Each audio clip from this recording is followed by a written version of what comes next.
All right, Lyall, welcome to the first episode of our Autoland podcast series. Welcome. Thank you for inviting me. I'm excited about this. We just did some smudging outside. Yes. Do you want to share a little bit more about what the meaning behind this exercise, the spiritual? Okay. So we smudge our head, so it's our thinking. We smudge our ears, so listening, clear our ears. Smudge our eyes to clear our sight. Smudge our mouth to make sure that our voices are clear, and then our heart. And that was the different steps. And thank you so much for participating in that before we started. Thank you for showing me smudging. I think I'm feeling a sense of calmness now, which is great, I think. So welcome. So for people who are tuning in for the first time, Lyall, like if you have 30 seconds to pitch them exactly why you should be running for Toronto's mayor, what would you say to them?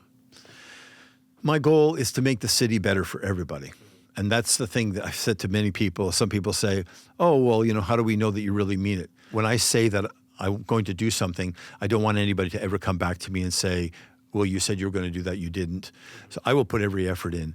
I think the big thing here is it's not doing things the easy way, the way that everybody likes the way it looks. It's a matter of getting some really hard work in there, doing research and getting the right things done, not just the easy things. Gotcha. Let's go back in time for a little bit here, Lyall. So, I love time travel.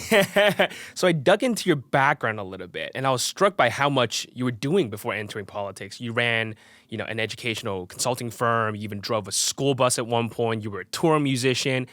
How did that path eventually lead you into politics? Can you share with our audience, please? Okay. So to start off with, I'm not a politician, and I think that's one of the reasons why I'm a good choice for the role.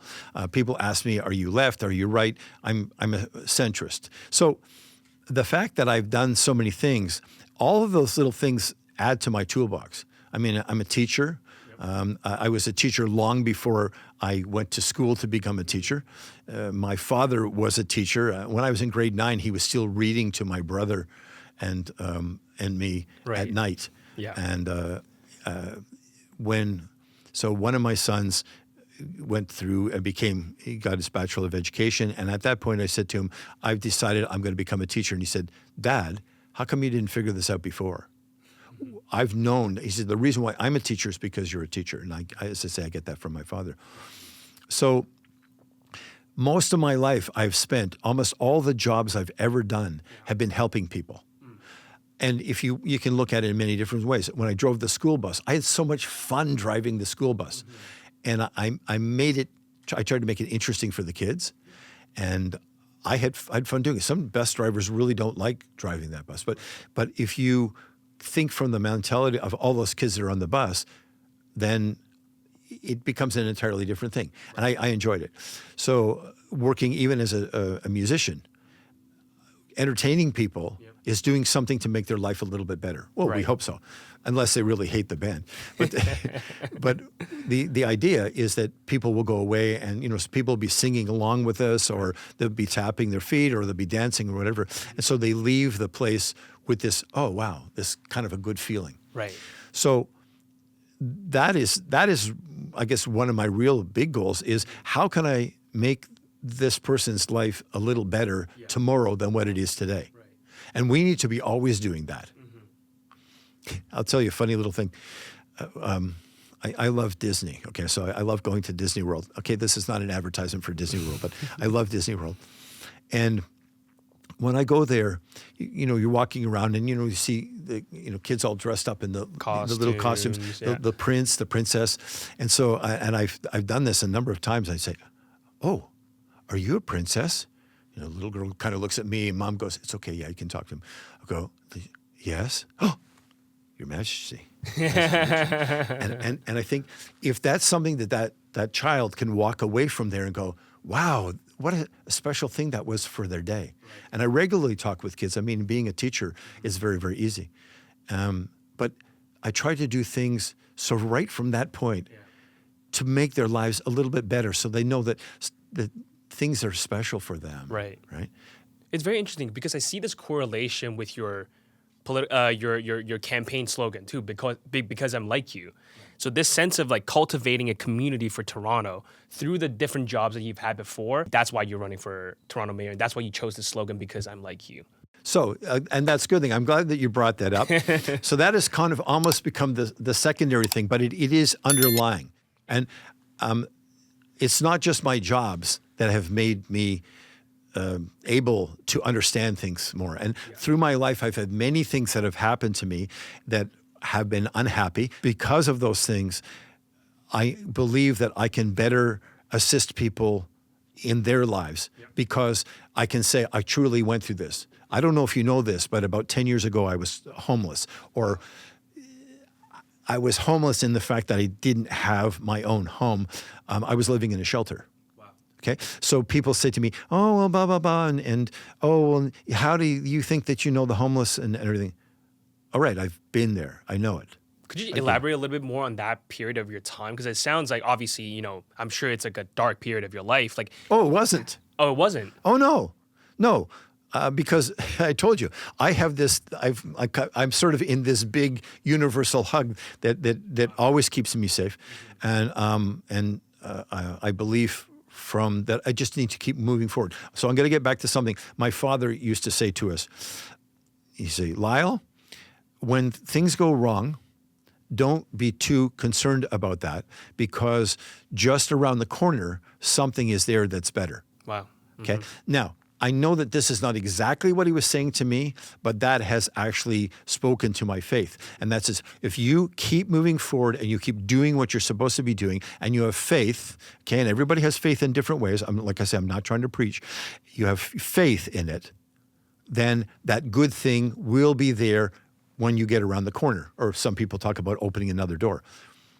One of the important things about that, the key that opens that door, is that you're doing things for other people. And if you're always doing things like that, even the little things that you do during the day, every day you should have something that you can do for somebody else.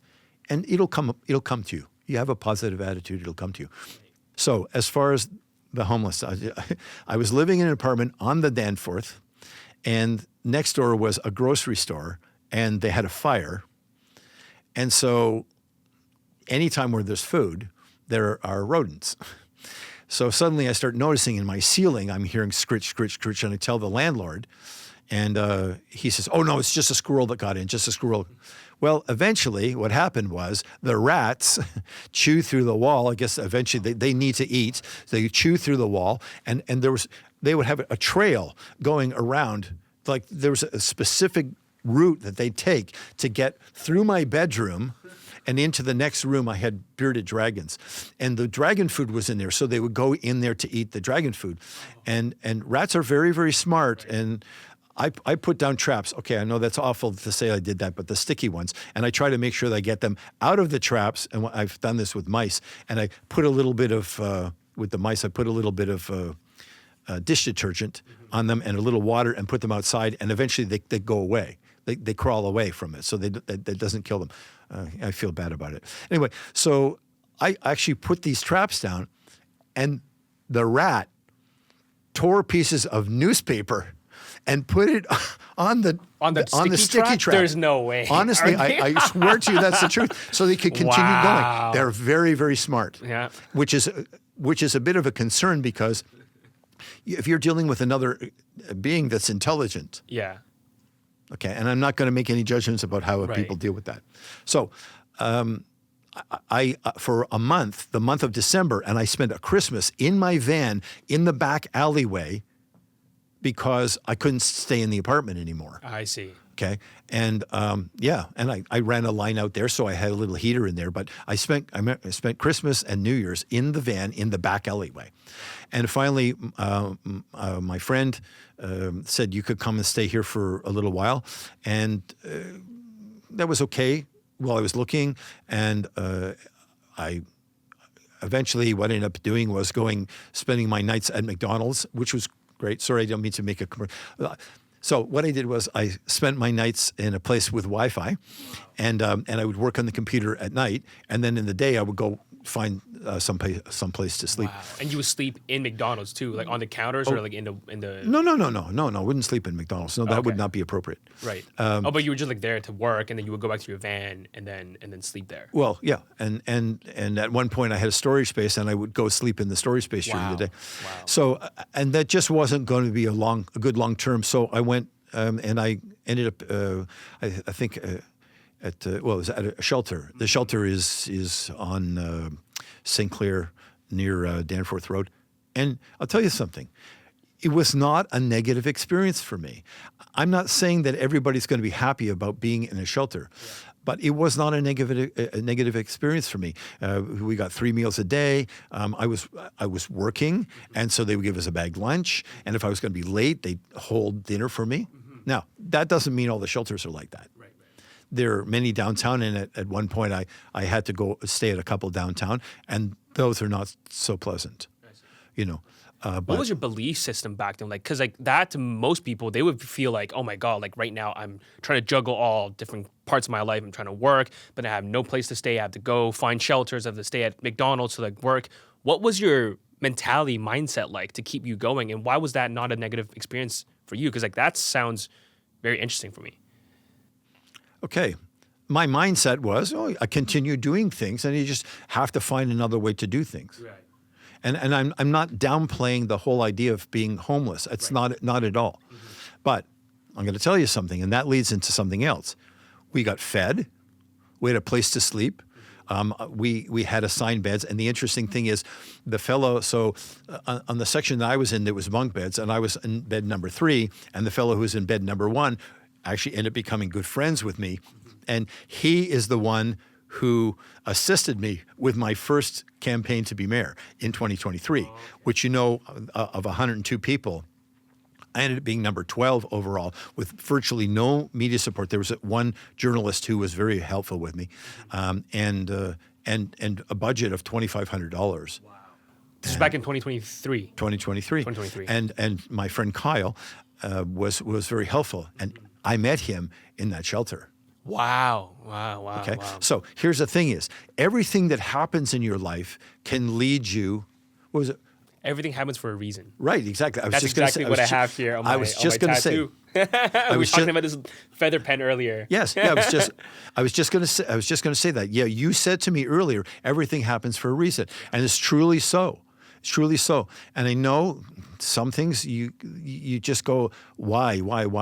But you have to keep moving forward, and you have to look for something that's positive ahead and move towards that. And as I say, you can, no matter what your situation is, there is something that you can do to help another person.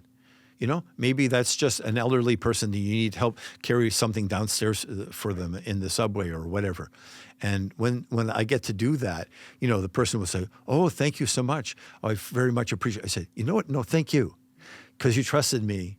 You trusted me to carry your stuff down the stairs." Most people wouldn't like to share that kind of story with others too. So I really appreciate your transparency, and it's a very inspiring mindset that I think you're sharing with the world here. So thank you, Lyall. Let's get into the nitty-gritty stuff for today, Lyall. So Sure. As a mayoral candidate, if you look at the City Hall today, City Hall of Toronto, if there's kind of like one core responsibility that you think needs to be changed, what do you suggest and what are you proposing? That one thing being done will make a difference for almost everything else. Yeah. Fiscal responsibility. And I know people, when I say that to people, they go, well, what do you mean by that? Well, we need to be more careful with the money and not cutting programs. People say, oh, you're going to cut programs. That's not what's going to happen. Right. Fiscal responsibility. Well, so I had a discussion with a TTC driver about a year ago, and he told me that a friend of his is an inspector. So when they redo the sidewalks or whatever, his job is to go and take a look at it. And guess about what percentage of time that he has to say, no, you have to do it again. Make a guess. Gosh, let's say 30%. 50%. Wow. So half the time. 1 out of 2, he has to say, you didn't do it right. You need to do it again. All right? Which means, who pays for that? Us, taxpayers. Right, exactly. There needs to be more there needs to be more terms in the contracts to make sure that they get done properly, and that if something goes wrong, we're not the ones that are left holding the bill. And I'm going to tell you something. In the area where I live, 4 years ago, they redid the sidewalks, and I'm not sure exactly why they redid the sidewalks because they seem to be okay. But having some refresh of things, there's nothing wrong with that. And, it provides for jobs for people and makes the city look nicer. Okay. Then they tore up the road because they needed to redo the sewers. Right. And then 2 years ago, they tore the sidewalks up again. And my understanding was because the sidewalk needed to be this much wider. Mm-hmm. And then they tore the roads up again to redo the sewer system. Mm-hmm. So why is this allowed to happen? Right. Is there any, if we dig a bit deeper, Lyall, like, is there any concrete example of how you would govern more responsibility if you're the mayor of Toronto? Like, are we talking about better project management? Are we talking about better scrutiny? Yeah? Any particular, do you want to share any kind of your thoughts on this? Okay. So one of the things that I would do is I would have people who are experts in certain areas, because I love to research and find out things, but obviously there's going to be people that know more about this than what I do. Right. And I don't mind asking other people. Yeah. The person, I would ask them these questions. Number one, does this look like this is a good way for us to go with things? Yes. Right. Number two, is this a reasonable amount of time to do this in, so that we don't get another Eglinton Crosstown that takes 2 decades to do? Oh my God. And we've done videos about that. And, the cars are going back. It looks like they've got brand new cars again. It looks like they've just put new, I might be wrong about that. But, and continuing with the questions, another one would be, is this a good deal for us? Is this a reasonable amount of money? So you put all those things together, and then I will go back to the person, whoever put in the bid, and say, look, you know what, we have a little difficulty with this and this. Please go refigure this, come back to us, and give us something that works better for us. And I'm telling you, after doing that a couple of times, people are going to go, uh-oh, we better give them the right information the first time. No, it's not going to be done in 2.5 years. It's going to take 4. Okay, well, at least we know that. No, it's not going to be, $400 million. It's going to be closer to 6. Okay, that's fine. And we give a little leeway. Of course, you're going to give a little, maybe things don't go right, so we have a small percentage over. But the whole thing is that part of fiscal responsibility is that the people that are doing the things have to have responsibility as well. If we save some of that money, and people say, well, but people have to work. Okay, but now we've got money saved, and let's put that money into another project that's good for the city. And one of the ones is the potholes. Okay, when the 2023 campaign was going on, I saw a couple guys filling in potholes, and I said, look, I'm really pleased to see you here because people are concerned about this. And I said, I wish we would see more. And he said to me, you know what the problem is? He said, we, in this area, East York and Scarborough, we have 10 trucks to deal with the potholes. Each truck requires 2 people. There's only 4 people working in my department. So that means there are 8 trucks that are sitting there doing nothing. And I'm sure that somebody's going, well, you know what? If we only hire 4 people, we're saving money here. But we're not saving money, because what's happening is the roads are wrecking the cars and they're wrecking the buses, which means we have to pay for the buses. So whatever it is they think that they're saving here, they're not saving because it's costing somewhere else. This is what I was mentioning before about the fact it's not a matter of easy solutions. It's a matter of really going through things, thinking about them carefully, and coming up with ideas that work for long term.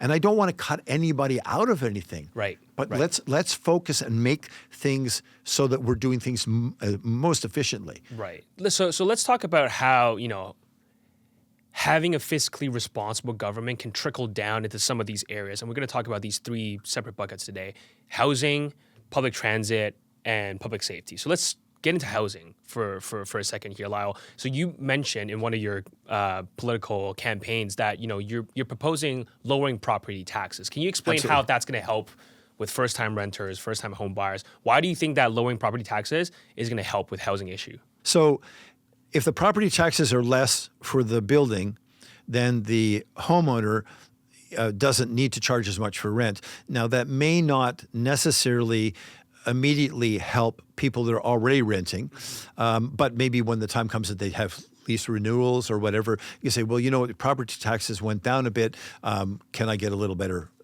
shake here? Or maybe that's enough to say, look, guess what? Your rent's not going up this year. Okay, it would seem, and that should probably be something suggested to people. Look, you know what? Your property taxes went down. You shouldn't really be increasing the rent this year. The other thing is too, for people, you said first-time renters. Okay, so they come into a new place. The person they're competing with other people, and they're not paying as much taxes, so they don't have to charge as much. And for homeowners, immediately, you're not paying as much property tax. You have less to worry about there, and it's very doable. Honestly, I do not understand how it is that we've had property taxes go up, and they keep going up so much. I mean, 22% in 2.5 years. That's a large amount of money. Right. That's a large. And yes, they're collecting more in the coffers. But once again, if we were fiscally responsible, we wouldn't need to be asking for so much more money. Right. I totally echo your sentiment here, Lyall, but, just to play devil's advocate, because I'm sure a lot of people watching this too would have the similar concern or questions as I do right now, which is like, okay, lowering property taxes is an ideal concept, but what if people say, oh, that's just going to make wealthy people buy more condos or buy more houses, and then what ends up happening is that just drives up property values, and renters and first-time home buyers still won't benefit from that. What's your response to that? Okay. I had a discussion with somebody the other day, and a friend of his lives in a condo, and he's the only person occupying a suite on his entire floor. Wow. And the floor above him has nobody. And the floor below him has nobody. Mm-hmm. Why are these units completely without tenants? And he told me why. He told me why, because it's a benefit to the condo owners to have nobody in there. How does that make sense? I know. I was having trouble wrapping my head around it. The thing is, number one, there's no devaluation to the condo because nobody's using it. It's like a brand new condo. It always will be. But they can use that as collateral to get loans. Oh, because you own a property, and then you can use that to use that as a collateral to borrow more loans to invest in more properties. Exactly. And you're just basically banking on the appreciation of the property as opposed to renting it out. Exactly. You got to deal with bad renters. It might ruin your place. Exactly. Right. And then on top of that, because they've got no tenant in there, then they declare a loss. Right. You see? So it shouldn't be happening. I'm telling you, when I was, I helped a couple of other politicians over the years do their campaigning, and my friend Zia Chowdhury, I've helped them on a number of campaigns. And I remember campaigning in the lower part of the beaches area, and every fourth house, maybe that's a little bit less than it, but about every fourth house had nobody in it. You could tell the mail was piled up for months and months. You had the flyers from the stores and everything. There's nobody there. Right. So why? Well, there are a lot of people, and this is going to get into an issue, and I'm really pleased with the federal government for the fact that they put a moratorium on people who do not live in Canada buying property in Canada. And I think that this is a situation here. There is a lot of property that's owned by people, and the idea was not necessarily to come and live in a place because they've got another place that they live. You talked about the value of property going up. They've basically, I'm going to use the word laundered money from somewhere else. They snuck the money out of the country by doing internal exchange of money and buy something here. The problem with that is there are some people in other places that have huge amounts of money. I mean, if other places have a lot more people, there's going to be more people that have a large amount of money, just percentage-wise, which is unfair to the people here who is just the person who wants to buy a home. And so they can say, look, I don't care how much you pay for it, just buy it. So they bid and bid and bid and bid, and it takes it way out of the realm of the people who are the citizens here. People should not be allowed to own any more than 5 condos. Right. That's it. You shouldn't own any more than 5 condos. Number two, people outside the country shouldn't be buying the properties. And if you own property here, and then you're told you have 90 days to divest yourself of that property, and or at least to find a buyer, and maybe another 90 days for the changeover. And if you don't do it, we're going to do it for you. Right. We will sell the property on your behalf. Yeah. For your market value of what you paid for it. We'll be quite happy to sell it for whatever. The prices of housing is going to come crashing down. And yes, there's going to be those people that have all this property, all that advantage that they had, where they're keeping people out of the property is going to be completely nullified. So we come back to your policy in helping housing by lowering property taxes. After everything that you shared with me, of these vacant condo units, what's your, I guess, like summary of how you're going to help the housing issue here in Toronto? Okay, so by being more fiscally responsible, we now don't need as much money in taxes. And with the taxes coming down, homeowners have a more affordable home. Renters will not have to be asked for as much money because the homeowner doesn't need to cover as much in the way of expenses. And I believe that in itself will be good for not necessarily every single person in the city, but a very large amount of people will benefit from that. Gotcha. Let's move on to the second bucket here of how a fiscally responsible government can affect public transit, TTC in particular. And you have I would say one of the more controversial policies that you've talked about on your Instagram page, which is freeing the TTC completely.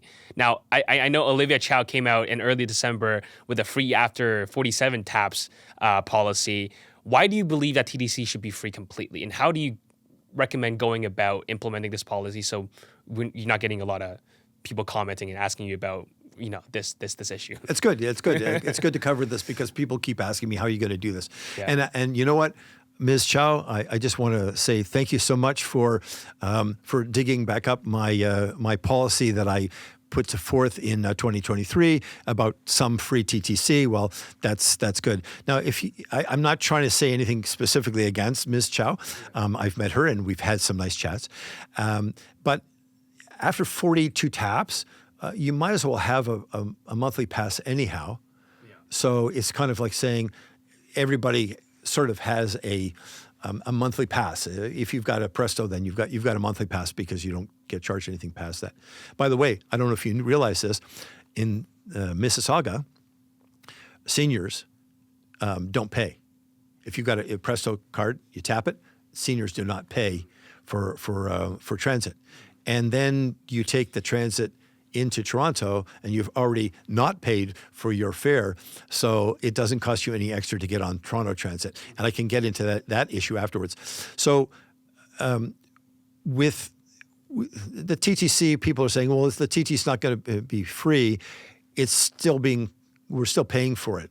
And I have 12 reasons from 2023 why this is a good idea, and I've come up with more reasons after that. And if anybody asks me directly, I can tell them.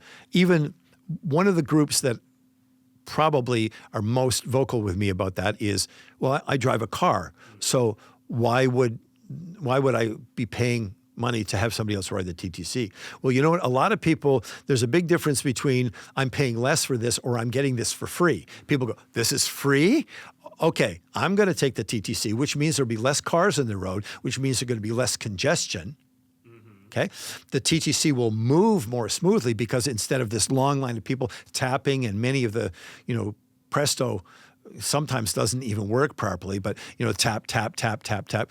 People just get on the bus. You can open the back door. That means people are getting on two doors instead of just getting on one. Yes, I know sometimes they open the back door to let them use the Presto there, but that will move more smoothly. We no longer have to have fare inspectors. You asked about safety. So I know that that's the next bucket, but this is one of the things. So we can now have more people that are there for security instead of fare inspectors.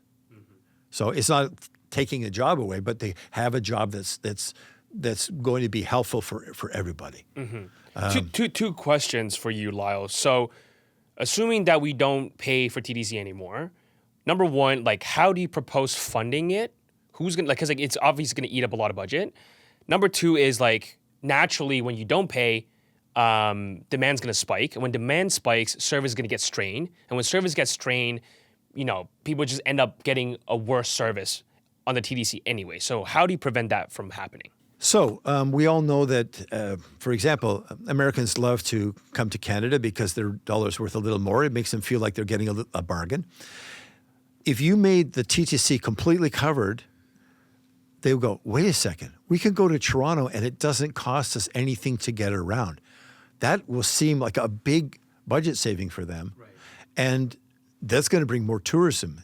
So if we have more tourism, that means more money's coming in. That means businesses are making more money, good for hiring people. But they also then pay taxes on the money that comes in, and that funding goes into government. Another thing is that, take for example, just the other day, there was a driver that was assaulted because he asked the person that was getting on the bus for their fare, and he got assaulted. It'll make it safer for the TTC drivers if they don't have to ever deal with that. When, as I mentioned before, with now no fare inspectors, we have more money to spend for security people, which will, once again, bring safety up in the TTC. On top of that, so much of our tax dollars from Toronto, they go to the Ontario government, provincial government, and a lot of that money gets distributed to other places. Well, more of that money should be coming back. And I will love to have a conversation with Mr. Ford, who I've met, and I've talked with him a bit. But I would love to have that talk with him about the fact that more money from Ontario's funding needs to come back here because, as I said, during the day, Monday to Friday, for a lot of part of the day, it's not just people from Toronto who are using the transit system and using the infrastructure here. So why isn't more of that money coming back to us? It's going out. I mean, we pay a lot of taxes to provincial government, right? And more of that should be coming back to us.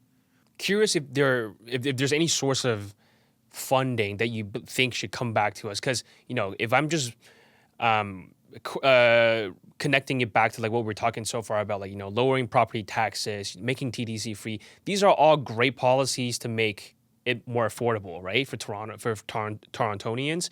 But where are you collecting that revenue from?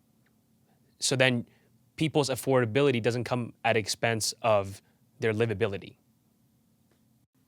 Right. So as I was just saying, that money is going to be saved in so many different places because, as I mentioned before, this is not going to be an easy thing. I'm not expecting to walk in, sit down, and just go, okay, well, let's just let things go. No. When I get projects, anybody who's around me, when I get into a project, I go into every little detail. Once again, as I said before, I don't want somebody to come back to me and say, oh, you were wrong about this. I don't want somebody to say, well, yeah, see, that didn't work out. No, I make sure that all the details are there, that somebody can't say, well, but you forgot about this. Okay, you know what? Thank you. Thank you for bringing that up to me, and I'm going to include that. And that's one of the things I've been doing. When people ask me questions, and sometimes the questions are difficult ones, I say, thank you. I appreciate the fact that you asked me the question because it makes me have to think harder to make sure that I've got these things in my mind. And once again, the goal is, and here's the new slogan, bring back Toronto the Good. We used to be known as Toronto the Good. Right. When I was growing up here, that's what it was. I mean, people from the U.S. would look at our city and they know the city is not in the U.S. Clean, nice place for people to come and visit and everything. And that's what we need to work on. Right. Some people have used another slogan and it gets connected with somebody else that some people don't like. So that's fine. And I thought about that when I was challenged about that. I said, no, bring back Toronto the Good. That is going to be key in our. I need to get hats made. I need to get hats made to say, bring back Toronto the Good. Right. So I think that's a good segue into our third bucket here today, Lyall, which is public safety. What do you say to the people who are worried about, the natural safety of perhaps vulnerable people, homeless people coming onto the TTC? Because now that it's free for everybody, the safety issue on TTCs is drastically decreasing. How do you have a system in place so then, you're not really sacrificing the safety of riders, but at the same time protecting the dignity of these vulnerable people who want to use free service? Okay. So not that I know everything about this, but I would imagine probably a lot of those people are not paying to get in anyhow. So I don't think, I know somebody brought up the point, well, it'll be full of people that are in there. And it's like, I don't think that they're paying anyhow. I don't think that that's a concern for them. They're concerned about being somewhere. So the whole thing is with more security people, and we talk about security people. Security people, this doesn't have to be a military force. The security people, and this is interesting because that you brought this up this way, because I think that the security people should have proper training so that they should be able to deal with the situations more, and they should have not necessarily the same authority as the police, but they should be able to say, you either must do this or I'm sorry, but I'm going to have to charge you for this. This will mean that people will now be more concerned about, instead of having to wait for an hour for a police officer to show up, and I realize they're busy, they know that things are going to be dealt with directly. So if we've got those security people there, they're properly trained, then they can handle some of the things that the police might have had to handle before, which makes the police force more efficient as well. And so I don't think that we're going to have this problem. It is very, very clear. If you're in here and you're doing this, and we talked about one group of people, if they're in here and doing this and they're not supposed to be, then you're warned the next time you're going to be arrested. For those people who are there because of addictions and things like that, we connect them with people that can properly deal with their issues, help them deal with the issues, and get their lives into a better situation. And for those people that have mental health issues, then somebody there, the security person goes, okay, I know who we need to connect this person with. Let's get them into a place that's going to be safer for them. This is another thing too. A lot of people don't stop to think about the fact that if you're providing help for people who have mental health issues, the natural thing is to say, well, it's going to make it safer for everybody else. Right. Okay, so we know that. A lot of people who have mental health issues are of no danger to anybody else, but they are of danger to themselves, and they need somebody to care for them. Right. So that's part of everything. And a lot of that got downloaded into the city from the provincial government. Well, we need to fight to bring that back again. This is our city affects everybody in the province, and right. we need to have proper service for them. You can't. That's in the same way as you can't leave a child to look after themselves. Like if anybody said, "Oh well, I've got a 5-year-old here, and don't worry about it, they can look after themselves," they go, "What? You need to go to jail for that." They would seriously take that issue. But then, so why don't you say, we need to help these people who don't have the capacity to really, truly understand what's going on for themselves, and have somebody absolutely help them. Right. And sometimes an institution is a thing, or at least assessment is the thing that's going to make things better for them. Okay. Let's get into the homelessness issue for a little bit. I know we kind of briefly talked about this early on in the podcast, but I would like to read you like a survey finding, or like a research finding. So according to the city's latest street needs assessment, homelessness more than doubled from about 7,300 people in 2021 to roughly 15,400 in late 2024. What's your practical response to that, given the fact that you were once also homeless? How do you recommend, if you're elected mayor, how do you recommend really responding to that reality in Toronto? Good. So there's a specific situation I can tell you about. At one point, Shane and I went because we wanted to speak with people in the park around Allen Gardens. And we went there and we were surprised. There's almost nobody here now. The large teepee is still there, but almost everybody else is gone. And I first of all thought, well, maybe it's just because of the cold, because I know that in the warmer months, more people go, well, okay, it's like camping, right? We couldn't figure out why they were all gone. So I talked with one of my one of my First Nations elders, and he said, the people from the city came to clear them out of this park, right? But we were overseeing this. We were watching. And we said, okay, you can clear the people out, but you have to make sure they have housing. So some of this will have to do with proper monitoring about what's going on. See, and people say, well, you can't take people away from their shelters and things like that. Well, if you're giving them a place to go, then what you're doing is you're providing something better for them. You're not just harassing them and putting them out the tent cities and things like that. So I think that's another part of the whole thing is things need to be paid attention to. If people pay attention and people know that attention is being paid to them, things are going to get done properly instead of just, offhand or whatever, ad hoc. Yeah. We don't want anybody to feel like, oh well, you're just being moved out or whatever. Your kind of your problem is being ignored because it bothers somebody else. No. Resolve the problem, right. And then you don't have the problem anymore. That's the bigger thing, and I've said that before. Easy solutions are not the right solutions. Right. I know, and I totally echo on that because I know a lot of people are like, oh, like let's maybe increase funding for the homelessness and stuff like that. But a lot of critics are also arguing that homelessness is more like a systemic challenge, right? It's more about fixing the broader system, maybe addressing some of the accountability gaps, and funding alone doesn't really drive material impact. How do you respond to that? Oh, absolutely. Yeah? Absolutely. Okay. And that's been brought up. Well, there's a whole lot of money going to it, right. So why hasn't it stopped? Because, once again, throwing money at something, it's like for the families, well, you know what, I work very hard to make lots of money, so I'm going to give my kids lots of stuff. That's not helping those kids to prepare for life, to just give them stuff. So what needs to be done is the bigger solution. It's not just let's put money at it. Let's put actual effort. Let's put thought into it. You get people who, and you know what, there's lots of organizations out there. Yeah. Lots of organizations out there. I'd be willing to bet that if you said to them, look, let's get you together. Let's become part of a bigger collective.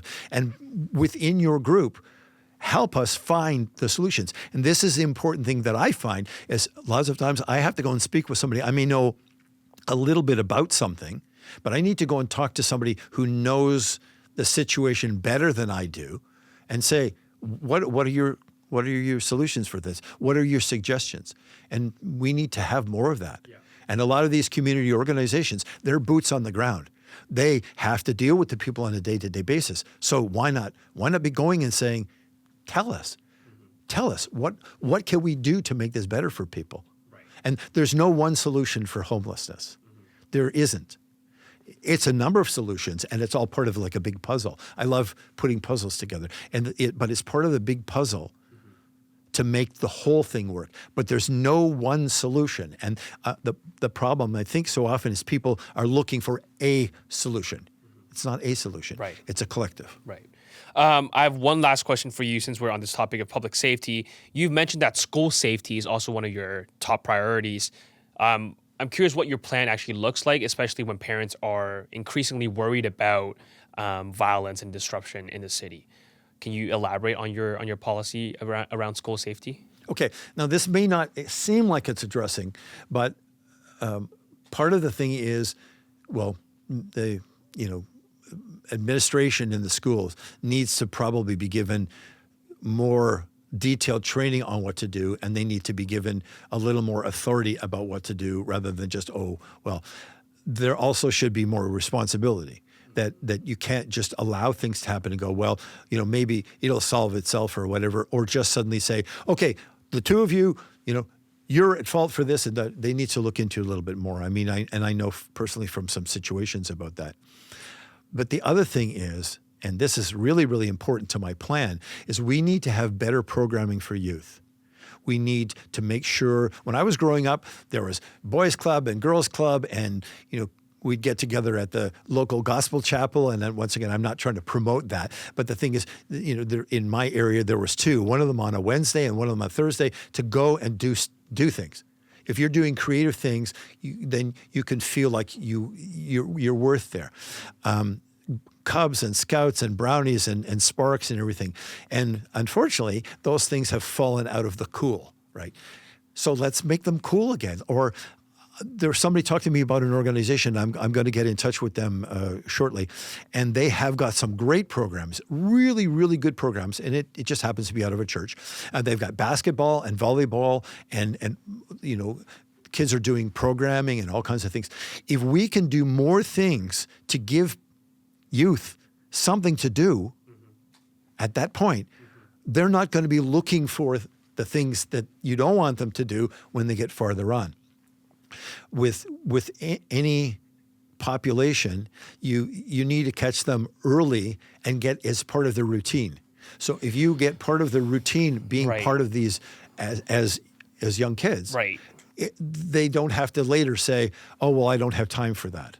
I'm doing something else, or I don't have time for that." So make it a challenge, make it a reward, all these things. And if we can do that for youth in the city, our crime rate is going to go down. Now, I agree that educating you from the beginning is obviously a good way to set a good foundation. But a lot of times, these violents, these criminals who are roaming the city, who are stealing cars and doing all these crazy stuff, they're adults, right? And then they're, let's say, people who are shooting up school shooters. They're not necessarily youth per se.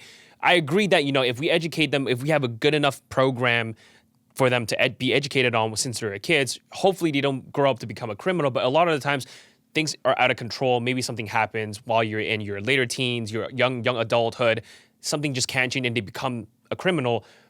That still happens. Do you have any solution or what's your proposal for that? I know I have lots of private messages from youth, and they're saying, "Mr. Sanders, you are our best hope for a better future." And what I've said to a couple of them is, look, I'm only going to be in this city for another 2.5 decades. Okay, that's what I figure. They're here for the rest of their lives. So it's important for them that we get these things done. And so at least I'm hoping that the youth of Toronto see this in a vision that this is not a Band-Aid solution. And of course, people like to see, oh, this happened immediately. It's not a Band-Aid solution. And if people look more at the fact of what is the city going to be like for my kids, for my grandkids, and for generations past that. And more people need to be looking at that. And part of that is being caring about somebody else. It's not just about us. That's a very selfless thing to say, Lyall. I wish I could sit here with you and talk with you for another 2 hours, but unfortunately we're coming to an end, and I just have one more question to wrap up this conversation. When people watch this interview, and I'm sure you've noticed this already by running Instagram, a lot of people have different opinions and stuff like that. When people disagree with you online, what's at least one message that you would like to share with them to understand what your true intention, what's your intention for Toronto? Okay, so to take part of what you said there, and I've mentioned this in open chat, I don't mind if you disagree with me and you ask me tough questions, because number one, it means sometimes I can answer, and sometimes what it does is it makes me have to think harder, and that's what I want to be doing. That is the whole goal of this, is to think hard, think deeply, and come up with real solutions for things. So I don't mind when people disagree with what I'm saying. That's a thing. The goal is to make the city better for everybody, not just this group or that group, but everybody. And one of the ways that, like I say, if I'm challenged, I don't mind that. I don't want anybody to be nasty with me, please. A couple of people have been like that, but that's okay. Be nice, guys. Be nice. Thank you. Thank you, Lyall. Thank you so much for coming on the podcast. If there's anything that you would like to share, like your Instagram handle, how do people get in touch with you if they wish to reach out? Instagram is Sanders, Sanders, the number 4, Mayor. That's Instagram. TikTok is at Sanders, Sanders, 2172. Those are 2 places, and I know that my media guy is going to be setting up Twitter, so we'll have to do a connection. The other thing is too, if you go to and it should be set up properly soon, http:// to Sanders, the number 4 mayor.ca, And if you happen to put FOR, it's still going to get there. So sandersformayor.ca should get you to the website. And we want to put up information there to help people to make good decision. And you know what? One more thing. Even if you don't vote for me, make sure you're voting. It's really important. This is a duty that we have as citizens. We're given the right to vote, and there are people in the past that did not have the right to vote. Make sure you vote. Even if you don't vote for me, make sure you vote, okay? Lyall, this was a wonderful conversation. Thank you so much. Thank you.